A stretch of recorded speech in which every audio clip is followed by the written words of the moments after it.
Here we go, back again with another episode of the Around the Show Sports Podcast. As always, folks, I'm your host, Kyle Showalter, and as you can see, we are solo again tonight. No more Brandon and Christian, but I do want to thank them again for coming on to the AFC and NFC preview episodes that debuted Monday and Tuesday of last week. I had an absolute blast recording those, editing them. I think we made some great content with that. If you haven't seen those yet, I know week one has already passed, but there is still some great information. We went over all 32 NFL teams in those clips, so I highly recommend if you have a question about your team, a team in particular, and you want to hear what we have to say about it, go in, tune into those episodes, and scroll ahead so you can find it. We go division by division. It's all really nice and easy to find. But enough of talking about the preview for the NFL season, because the NFL season has officially started.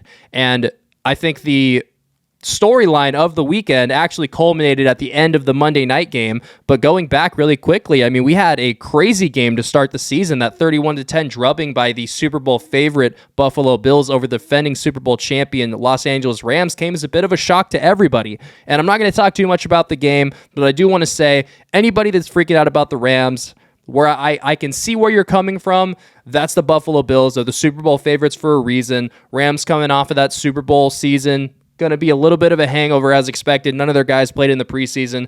I don't think we can draw any real conclusions from that game outside of the fact that the Buffalo Bills are a real problem.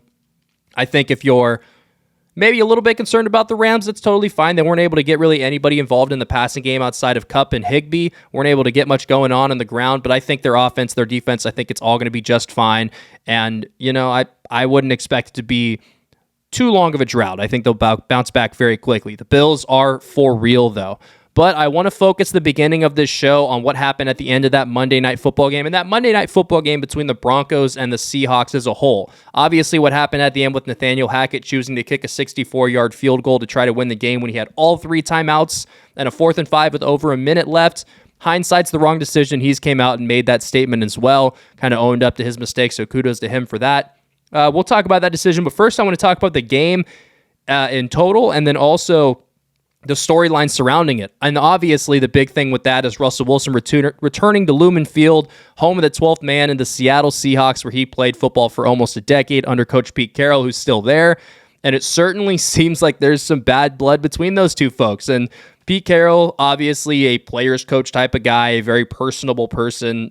Being a USC fan, I have an affinity for the way that he coaches and interacts with those guys. And Russell Wilson, he's his own character. They're both very much unapologetically themselves publicly, which I have a lot of respect for both of them in that regard individually. But I think it's obvious that Russ's shtick or Pete's shtick, whichever it was, rubbed the other one the wrong way. And John Snyder as well didn't seem too fond of Russell Wilson.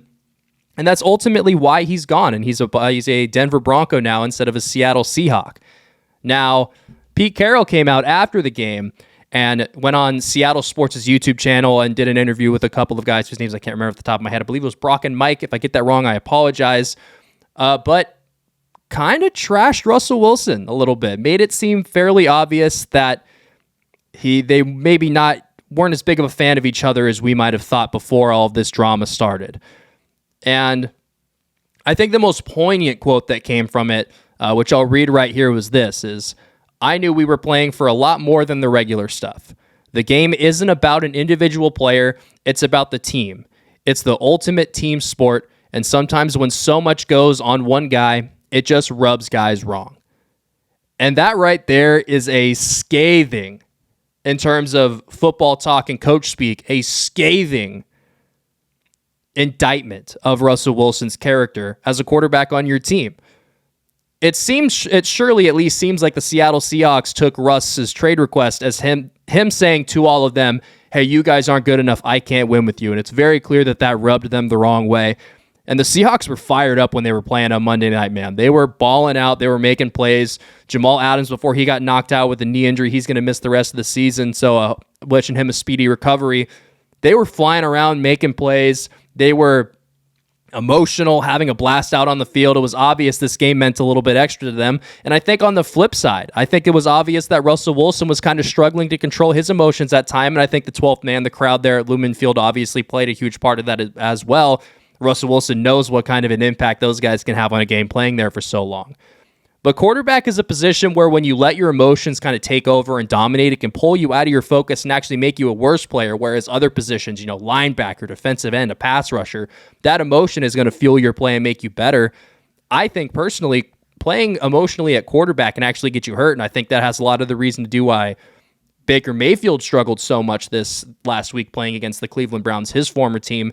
He struggled mightily as well as Russell Wilson. Even though if you looked at the stat sheet, Russell Wilson actually had an incredible game. He passed for 340 yards on 69% completion percentage, threw a touchdown, no turnovers, and then averaged 8.1 yards per attempt on 8.6 air yards per attempt. So a great game statistically for Russell Wilson, but I think anybody that watched the game and anybody that's went back and seen the All-22, for sure, you're walking away from this game feeling like Russell Wilson didn't play up to his full potential. And he doesn't have to every week, but he certainly wasn't on his A game on Monday night. And I think a lot of that had to do with the emotions of everything going on between these two organizations, between coach and quarterback, between GM and quarterback. I think a lot of that bad blood was still on the field last night. And good for Seattle for being able to come in there, control everything, and leave there with a win. I know their fans were packed to the gills inside of Lumen Field. It was loud. They kept showing the decimal reader on the broadcast. It was getting up close to like 100 decibels. Absolutely insane environment to play in. So a lot of credit to everyone involved there for making it as difficult on Russ and co as possible. But the big decision, the thing we got to talk about at the end of the game, Nathaniel Hackett electing to kick a 64-yard field goal with a game on the line. And, if they were in Denver, a place with thinner air, obviously, that 64-yard field goal becomes a lot more makeable. But Brandon McManus has never made a 60-plus yard field goal in his career. Matter of fact, he's tried 8 or 9 times. I can't remember which one off the top of my head, but he's never made one. He's had plenty of attempts. He's shown he's not the guy to go out and make that kick, especially not in a game-winning situation. And I'm not knocking Brandon McManus for not making 60-plus yard field goals. Only a couple guys have made them in NFL history. But this is much more about his coach than it is about him. The decision to not let the guy that your organization mortgaged their future for, trading away first-round picks, trading away a former second-round quarterback, trading away Noah Fant, who was a great football player, a great tight end over to Seattle to get this deal, and then you go out and you give that guy all the money that he wants. You give him an absolute bag this offseason. And then week 1, your first opportunity to play with your shiny new toy, with the game on the line, you decide to put the ball at the foot of your kicker instead of leaving it in the hands of your best player who you've mortgaged the future for and decided to pay a ton of money to. That's how you lose a locker room, and that's how you lose a locker room fast. And I'm very happy that he came out, Nathaniel Hackett did, and admitted he made a mistake, admits he should have went with Russell Wilson. That's their guy. That's who they're going to win and lose games with. So I think going forward, hopefully we see some better decisions, but this is the kind of decision that can haunt a coach for a long time. You think about guys who have made mistakes. There's another one that was on the sidelines across from Hackett last night in terms of play calling mistakes or situational football mistakes. Pete Carroll's probably the most famous one, running the football on the 1-yard line in the Super Bowl against the Patriots. Obviously, the famous interception by Malcolm Butler that ended up winning the game for the Patriots that year. Stuff like that you have to live with, and you have to fight that monkey on your back for the rest of your career. Nathaniel Hackett put a target on his back last night in his first ever game as a head coach in the NFL, and not only at the NFL level. He's never been a head coach in college. He's never been a head coach in high school. Nathaniel Hackett has not. And there's nobody on that Broncos coaching staff that has ever coached a single second at the head coaching level in the NFL. Everybody has only been assistants. Now, they have a young staff. They have a very likable staff, and I think that that's great for the locker room. But with the way that we've seen great NFL coaches for the entire existence of the NFL, botch clock management, to not have anybody on the sideline, they could just hire a guy that's whole job is to take care of the clock. For all I care. You have to have somebody on the sideline that knows how to traverse these situations, that knows, hey, we got the ball, it's 4th down, we got a minute left, do we want to call a timeout here, get the right plan, go for it, do we want to run the clock down and try to kick the field goal, this is a little long, don't think it's the right idea. You need somebody that has the situational management skills that young coaches lack, and really all coaches lack at the head coaching level because they're so focused on the details of the game. It can really come back and hurt you. And I think that's exactly what happened last night. The The game got a little intense. It was coming down to the wire, and unfortunately, sometimes when that happens, you piss down your leg. And that's really textbook of what happened right here. So I'm hoping for the Broncos' sake that this isn't something that sticks with them. But for a head coach to not trust the guy that his organization goes out and pay and trades for, and then the organization chooses to pay, they bring you in because they think you're the guy that with this quarterback can lead this team to the next level. You go out, take the ball out of his hands, and give it to a kicker in a nearly impossible situation with the game on the line, on the road, no less. It was just an obvious bad decision, and I'm glad he's came and kind of reconciled with it. But it's an 0-1, and it's a very winnable game. And in that division, the AFC West, the Broncos got to play 2 against the Raiders, 2 against the Chiefs, who looked incredible this last week, and the 2 against the Chargers, who also looked very, very well, playing against a strong Raiders team who held their own as well. I don't know how many of these easy winnable games you can afford to lose. They do have incredible weapons. Javonte Williams looked unbelievable in that game. He had 11 targets in the passing game. I think he only had 7 rushing attempts, but he got up into around the 49-yard mark with those, so very efficient. He's a monster. I love Cortland Sutton and Jerry Jeudy. Jerry Jeudy house calling a bad pass on a go route from Russell Wilson, throwing the defender off him, running down the sideline. There's a lot to like in that game for the Broncos, and I'm not ready to jump ship yet. I don't want to be the overreaction guy the first week of the NFL season, but I do want to see this team take a more aggressive mindset. I think Nathaniel Hackett is going to grow from this, but he has to, and it has to happen quickly. Otherwise, this is a narrative that can really become a problem quickly. And while we stick in the NFL and we talk about insane Week 1 primetime games, I want to go back to Sunday Night Football, which is about as much of a dud as you could have gotten. That game between the Buccaneers and the Cowboys was ugly. There were injuries all over it, and obviously the big one that we're going to talk about is to Dallas Cowboys starting quarterback Dak Prescott. He broke a bone in his thumb. He's going to miss 6 to 8 weeks. Jerry Jones seems to think it's more close to 4. They didn't have to put a pin in his thumb from what I understand, so that could make it a little bit shorter, but more likely looking towards that 6 to 8 week mark on the optimistic end. Now, the Dallas Cowboys, who were minus 140 to win the NFC East, barely favored over the Philadelphia Eagles, I might add, before the season started, are now without their starting quarterback for at least the next 4 weeks, most likely the next 6 to 8 weeks. Cooper Rush is going to be in there, never done anything in the league, and the offense looked completely lost.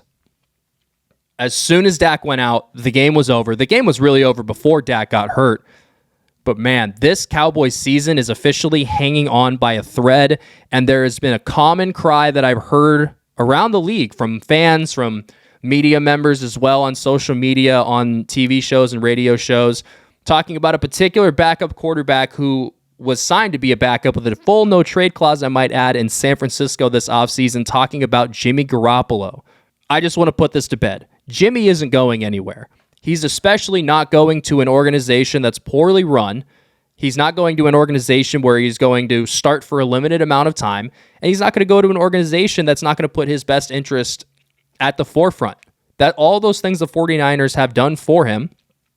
And the most important thing is Jimmy doesn't have to go anywhere. He has a full no-trade clause and a full no-tag clause in his contract. He is guaranteed to hit free agency next offseason. And my question that I want to ask to anybody who thinks that, potentially Jimmy Garoppolo would want to waive that no-trade clause and he would want to go to Dallas and play quarterback for the Cowboys for the next couple of weeks till Dak gets back, I ask you why he would risk his future earnings on a Dallas team that he would immediately become the backup once the starter's back. And think about that seriously. Jimmy Garoppolo is virtually guaranteed 2 years, $45 million this offseason, around what Teddy Bridgewater got a couple of years ago for the Carolina Panthers. Virtually can lock that in stone. He could potentially earn more, and he's going to be a starter again for one of these teams that's looking for a stopgap quarterback, a team who has an injury in training camp, a team that has a young guy and needs a bridge. Jimmy is the perfect guy for a situation like that. He's essentially the same as Teddy Bridgewater was.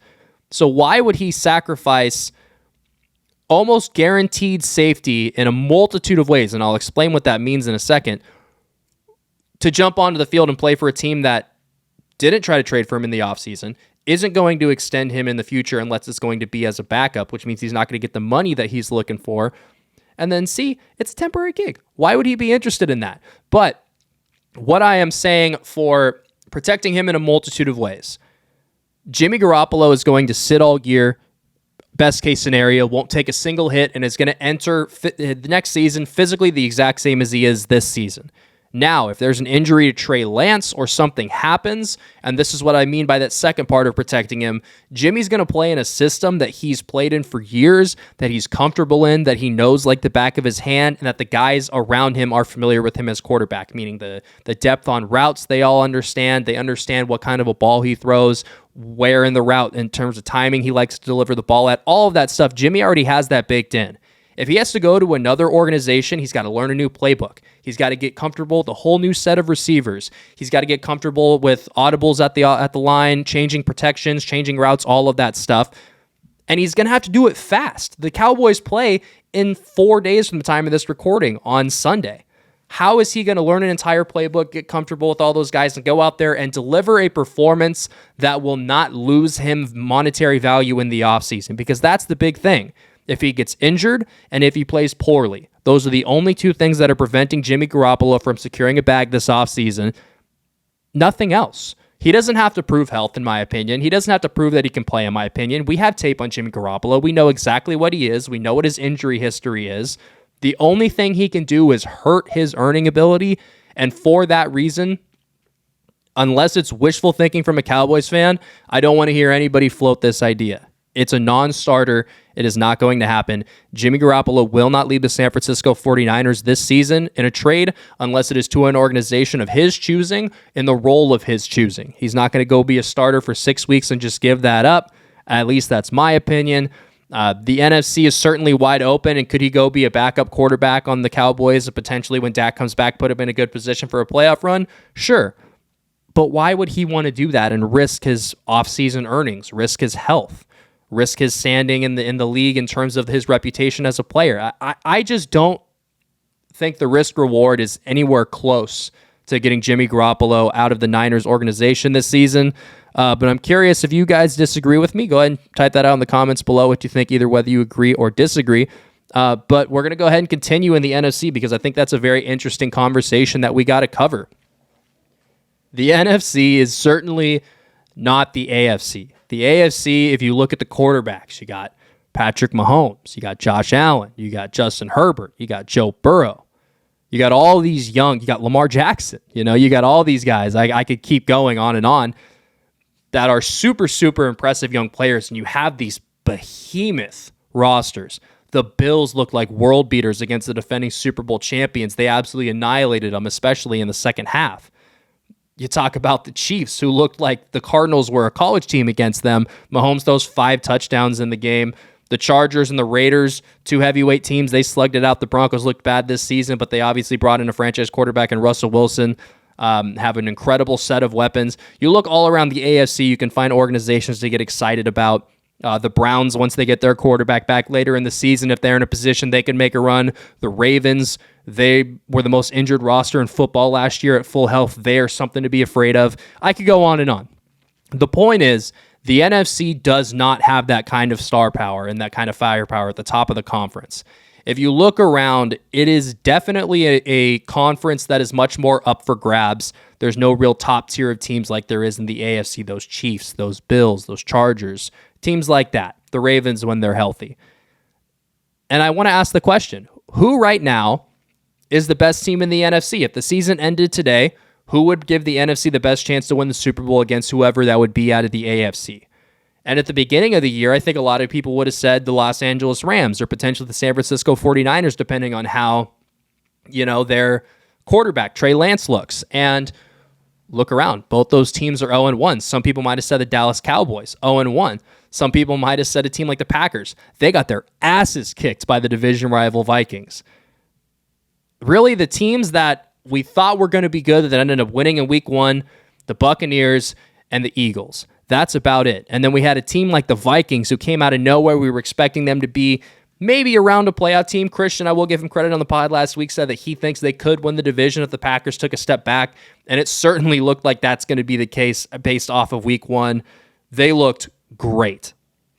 And I don't want to be the guy that overreacts like I just said in that last segment, but it's hard not to feel like if the Vikings can show over the next couple of weeks that what we saw week 1 against the Packers wasn't a fluke. That defense really is that defense. Justin Jefferson is going to continue to get usage like that. Kirk Cousins continues to find open guys and hit them in stride like he did this last week. It's going to be hard to find a team that can hang with the Minnesota Vikings, man. They got talent all over the football field. Their offensive line, I'd say, is about league average. Kirk Cousins is a way better quarterback than people will give him credit for. I've been saying it for years. Justin Jefferson, my opinion, the best receiver in the league. Don't think it's necessarily as close as other people seem to think either. They got Adam Thielen, who caught 10 touchdowns last year, 12 touchdowns the year before. He just continues to score. KJ Osborne is a good slot receiver. Irv Smith at tight end. And you go over to the defense, they got guys at every level that can play. Anthony Barr, Harrison Smith, guys like that. And as I look around this conference, I really don't see, that top tier team that you can see all over the AFC, the rosters that at the quarterback position, they got it right. They have a good set of skill players. They have a good defense. They're good in the trenches on the offense and the defensive line.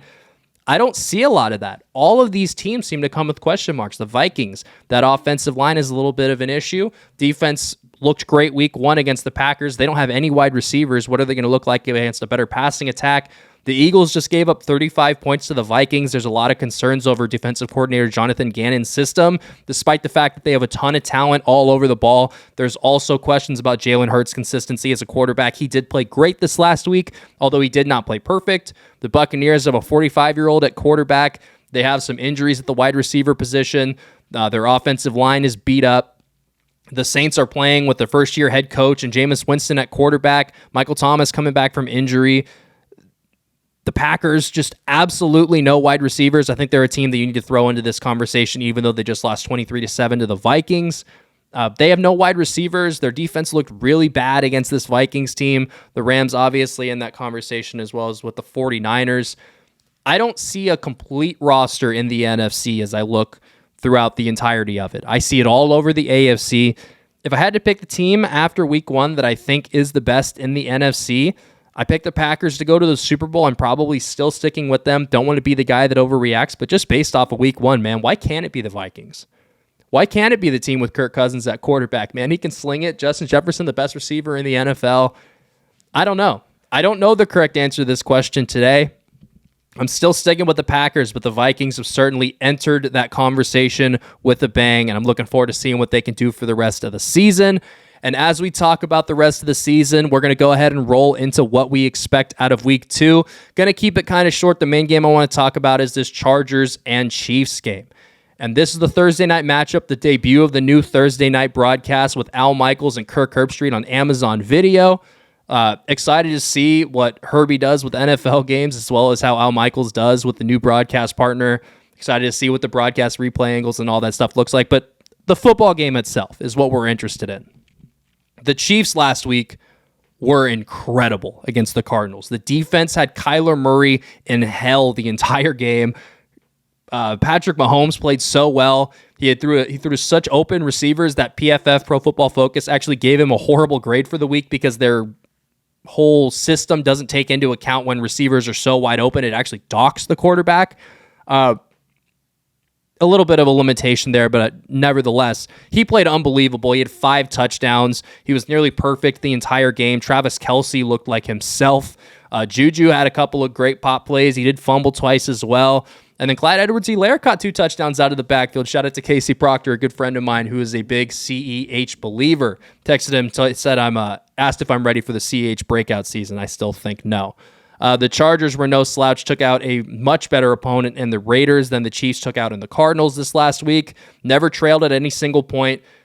Justin Herbert lost Keenan Allen early on in the game. He's not going to play tomorrow with a hamstring injury, and it didn't matter one bit. He was throwing to tight ends. He was throwing to everybody but Mike Williams, it seemed like.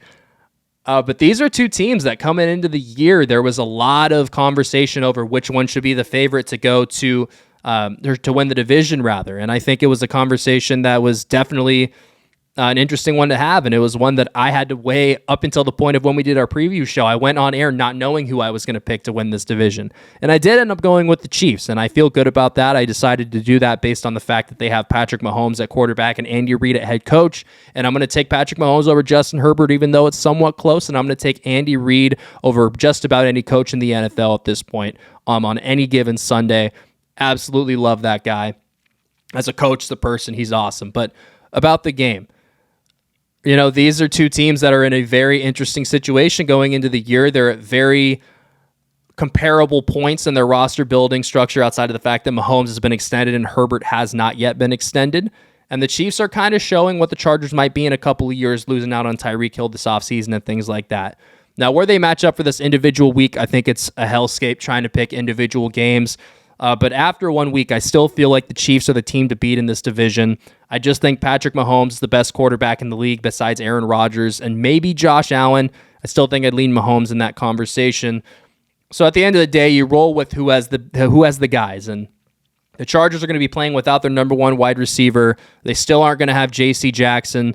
And Mahomes is going to be at full strength with his guys. I do think that they roll into this game confident, feeling good. And I do think that they're going to come out with the win. More so confident throughout the rest of the season, though. I think that's the more important thing with them. But what a great Thursday night game. The Thursday night games this week have been incredible between the Bills and the Rams last week and then the Chiefs and the Chargers. This one's out in Arrowhead, so it's going to be a home game for the Chiefs. Probably going to be a little bit chilly out there. But yeah, man, I'm excited. What a fun opening week to the season. I had an absolute blast going over it today. And I can't wait for week 2. I watched football all day Sunday, didn't move from my couch. Monday, 5:30, on the couch again watching football. Tomorrow night, Thursday night, day this comes out actually, so when you're hearing this tonight at 5:30, I'll be on the couch watching the Chargers and the Chiefs take each other on. But until next week, hopefully we got a lot more to talk about. Hope you guys enjoyed the show. Please make sure to like and subscribe. It helps the channel out a ton. Drop a comment on anything that you think I need to cover after this week's games or what I missed from week 1. And yeah, we'll see you guys next week. I appreciate you guys tuning in. Peace.